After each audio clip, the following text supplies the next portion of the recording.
The day they cut the wedding cake, I watched from a distance, smiling politely through the pain.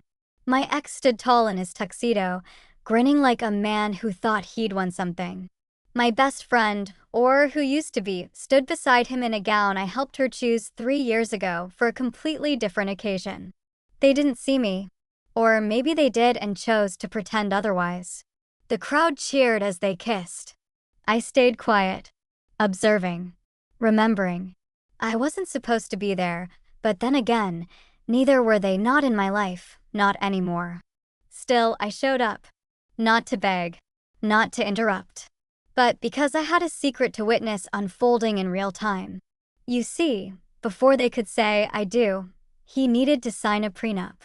And because he was too lazy to read the fine print and she was too giddy playing bride, neither of them realized who had helped draft it, or what it actually said.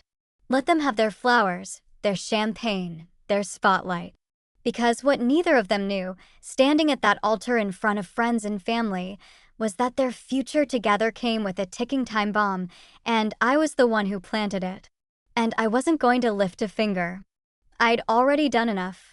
My name is Juliana, and I was 30 years old when I learned that betrayal cuts deeper when it comes with a smile. My ex-boyfriend, Kyle, and I had been together for nearly a decade. We had grown from broke 20-somethings into successful adults side by side. And through every milestone, my best friend Lauren was always there, cheering us on, pouring wine, playing confidant. Until she wasn't. Until I found out she had become the reason Kyle stopped coming home early and started locking his phone. They didn't just break my heart. They rewrote our history like I'd never existed. And when I saw the engagement post, all polished perfection, I felt something cold settle in my chest. But I didn't scream. I didn't beg. I simply smiled because they had no idea the prenup Kyle signed wasn't what it seemed. And Lauren? She had no clue I'd written every word of it. For most of my 20s, life looked like a carefully arranged Instagram feed, beautiful, curated, and deceptively serene. I had worked my way up from an unpaid intern to creative director at a rising design firm in Manhattan. My apartment was modest, but filled with personality. And my relationship with Kyle? It was my anchor. We met in college. He was studying architecture. I was obsessed with typography and color theory. We bonded over midnight coffee runs and pretentious films. Our first apartment was a shoebox with a leaky ceiling, but it held more laughter than any mansion ever could. Kyle was ambitious, grounded, and generous in the beginning. He always said he admired how I could turn chaos into clarity, that I brought order to his overly analytical mind. And I believed him. But somewhere along the way, admiration turned into resentment. Not overt, never loud, it showed up in tiny, invisible cracks. Like the way he would forget to mention me in conversations about his professional success. Or how he stopped asking for my input on his designs, even though he once called me his secret weapon. I chalked it up to stress, to the demands of building a career. I told myself relationships went through seasons, and ours would come around again. And then there was Lauren. We'd been best friends since high school, inseparable, according to everyone who knew us. She was the wild one, the risk-taker. I was the planner, the protector. She leaned on me when her life spun out of control, and I offered her more than advice. I gave her shelter, money, and unwavering loyalty. Kyle always got along with her. Too well in hindsight. But I never imagined betrayal would creep in through the door of friendship. I was the one who introduced them. The one who invited her on every vacation, to every celebration. When Kyle's firm started working with a new interior design studio and Lauren suddenly ran into him at their launch party, I thought nothing of it. I even smiled when she posted photos of them at professional events. I wanted her to succeed. I wanted them both to win. Looking back, the signs were all there. The hush that fell when I entered a room. The sudden shift in Lauren's wardrobe, more structured, more Kyle's taste than her own. The way she started giving me unsolicited advice about my relationship, as if she knew more about him than I did. Still, I pushed it away.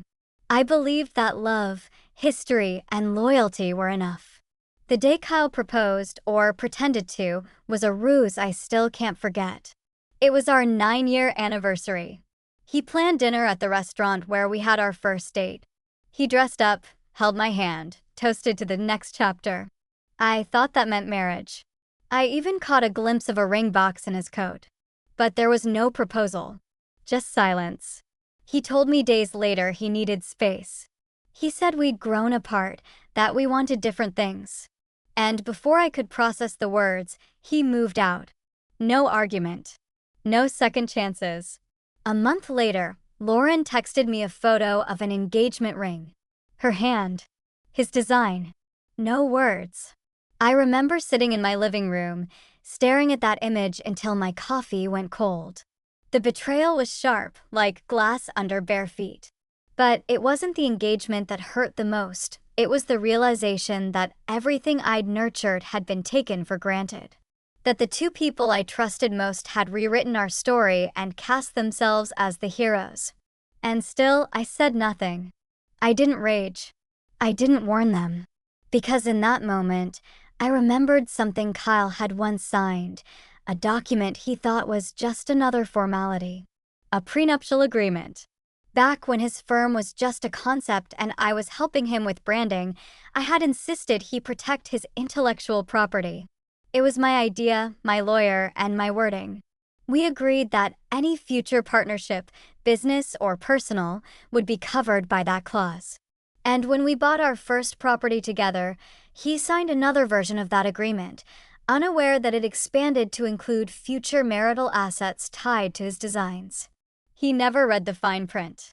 Lauren would never suspect a thing. They thought they were marrying each other out of love. But they were marrying into something far more complicated. I had kept quiet long enough. The wedding was small, tasteful, and sickeningly perfect.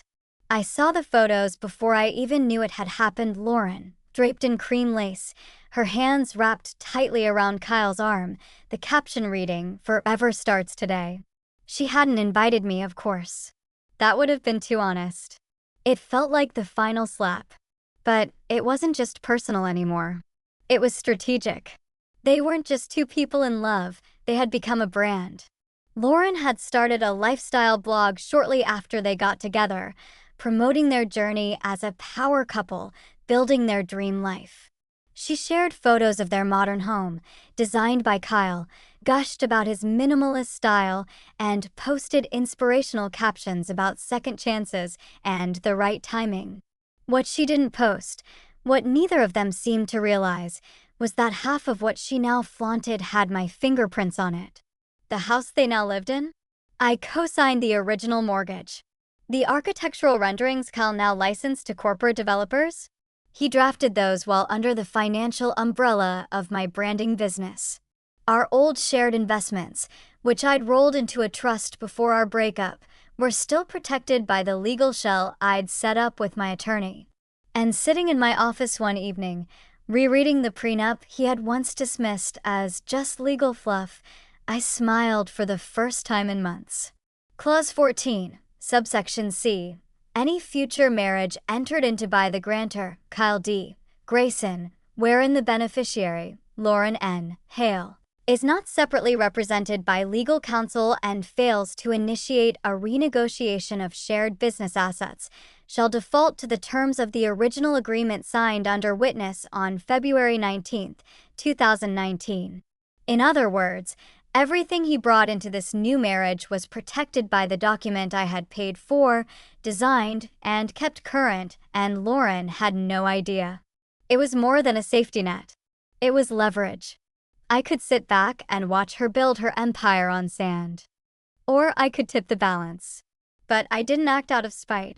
Not right away. I gave them space. I let them settle into the illusion. Until I received a letter. It was formal, stamped with Kyle's new company logo.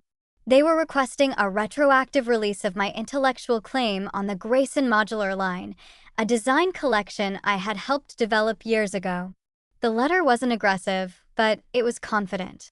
They assumed I would sign, probably to close the chapter. What they didn't expect was for me to decline. and they certainly didn't expect my response. I sent it certified. It included a copy of the prenup signed, notarized, and still in full effect. I highlighted the relevant clauses and added a short note. Per the terms of the agreement, you are not authorized to license or resell any design work derived from joint development without written approval. Please direct all further requests to my legal counsel. It must have rattled them, because a few days later, Lauren emailed me directly, the first contact in over a year. She wrote sweetly as if nothing had happened. She wanted to grab coffee and catch up. I could almost see her smiling while typing, trying to pull me into some vague reconciliation before the truth unraveled. I didn't respond. She followed up with a voice message, her tone cracking slightly. I think there's been a misunderstanding. I know things were weird, but I just want to talk, woman to woman. But by then, it was no longer about talking. It was about watching the fallout unfold exactly as they deserved. And it was coming. Lauren's blog had grown rapidly in the past few months, drawing in thousands of followers who adored her curated image of love, ambition, and homegrown elegance. She did product placements, interviews, and reels showing her and Kyle laughing in their minimalist kitchen or discussing design philosophies as a married creative team. But behind the glossy surface, I could tell the cracks were forming. I watched her carefully manicured brand stumble after my legal reply. She didn't post for several days, rare for someone who made content their livelihood. Then came a short post about navigating legal misunderstandings that barely got traction. It was vague, too vague for her usual openness, and the comments were filled with concern. Meanwhile, Kyle reached out through his lawyer. Their tone had shifted, no longer confident but cautious. They requested a meeting to clarify the implications of the agreement. My attorney replied on my behalf, stating that everything was perfectly clear and that any attempts to breach the terms would result in immediate litigation. I didn't want a court battle. I didn't need one. I only had to wait, because their next big move would be their undoing. Kyle had been developing a deal with a European client, a luxury resort chain interested in licensing his modular line for their new coastal properties. It was the kind of project that would cement his reputation, give Lauren content for months, and fund their future. But they didn't realize the designs still carried my watermark. During our relationship, Kyle and I had co-developed a system of signature-coded designs, where each blueprint was embedded with digital metadata, ownership information encoded invisibly unless you knew where to look. I had never removed my access. So when he sent the design package to the client, they reached out to verify authorship. Their legal team flagged the metadata and contacted me directly. I sent them the original patent filings, the prenup clause regarding joint intellectual property, and a brief but firm note. Any usage without explicit authorization constitutes a breach of contract and international IP law. The deal collapsed within days. I didn't even have to push. Kyle's reputation took a hit in the press. Design blogs speculated on the licensing hiccup, and though no one named names, word spread. Investors grew wary. Meanwhile, Lauren tried to redirect the narrative with a series of blog posts about creative compromise and learning to navigate business as a couple. But there was a desperation to her tone now. I didn't gloat. Not outwardly. But I saw everything shift. Mutual acquaintances told me that Lauren had begun asking around about the prenup. She claimed she never saw the final draft. She started making veiled comments about me online, passive-aggressive anecdotes in Instagram captions, cryptic tweets about people who hold grudges. I didn't respond. I didn't have to. Then I got a call from my old therapist, of all people. She said Lauren had reached out, pretending to be a prospective client, asking questions about narcissistic exes and how to handle controlling people from the past. My therapist ended the call quickly and reported it, professional ethics intact. Lauren was spiraling. And Kyle? He was unraveling in his own way. A friend from our old circle said he'd started drinking again, nothing wild, but enough to be noticed. He'd canceled several client meetings and began pulling out of community projects he'd once led. His design firm was shrinking fast. And all the while, the prenup, the one I'd crafted in cold anticipation of a future I never wanted, was silently holding its ground. Not a contract of love or trust, but of strategy. And Lauren still had no idea that I was the one who signed it, not Kyle. You see, Kyle had always hated dealing with paperwork. Back when we were engaged, he told me to just get it over with and have someone else figure it out. So I did. I had our mutual attorney draft the prenup, but I signed as both the initiator and, with his approval, the controlling financial party. In essence, I had protected him from himself, but in doing so, secured power over any future arrangements involving our shared property. The clause wasn't just a wall, it was a weapon. And now, with their marriage strained, their business floundering, and the truth closing in, I knew it was time. Time to show Lauren exactly who had drawn the lines in her glossy fairy tale. The invitation came in a thick white envelope sealed with gold foil, elegant, curated, and a little smug. Lauren had gone all out for this celebration of partnership, a rebranding of her blog and business to incorporate both her name and Kyle's. The event would feature a product launch, a toast to love and creativity, and a statement to the world that their bond was unshakable. I was invited as a former collaborator. Not as the ex, not even as the one who had built the original foundation of their now crumbling empire, just a nod to the past they thought they'd risen above. I RSVP'd yes. Not out of sentiment. Not even out of curiosity. But because it was the perfect setting. The place where truth would land loudest. Public, polished, and oh so performative, just like Lauren. The venue was a glass-walled rooftop overlooking the city skyline, filled with guests holding cocktails and murmuring admiration at the glowing couple. Kyle wore a slim gray suit. Lauren stood beside him in a pale cream dress, her hand resting delicately on his chest. Her voice danced through the speakers as she thanked everyone for believing in their vision. As she spoke, I moved through the crowd unnoticed until I reached the rear of the event space, where a small presentation booth was set up. On the screen was their latest project, a modular retreat concept they were selling as a new standard in sustainable architecture. It was mine. The design was a modified version of the work I had co-authored during my years with Kyle. The same hidden codes remained embedded in the architectural layers. And now, thanks to the prenup, the licensing rights and full control were still mine. Lauren turned to introduce the new venture. We're so proud to announce that our retreat design has been picked up by several luxury properties this fall. A quiet buzz spread through the audience as the screen behind her flickered, then shifted to a legal notice. White text on black, intellectual property infringement, protected under Contractual Clause 7.2. Then my name, and my voice.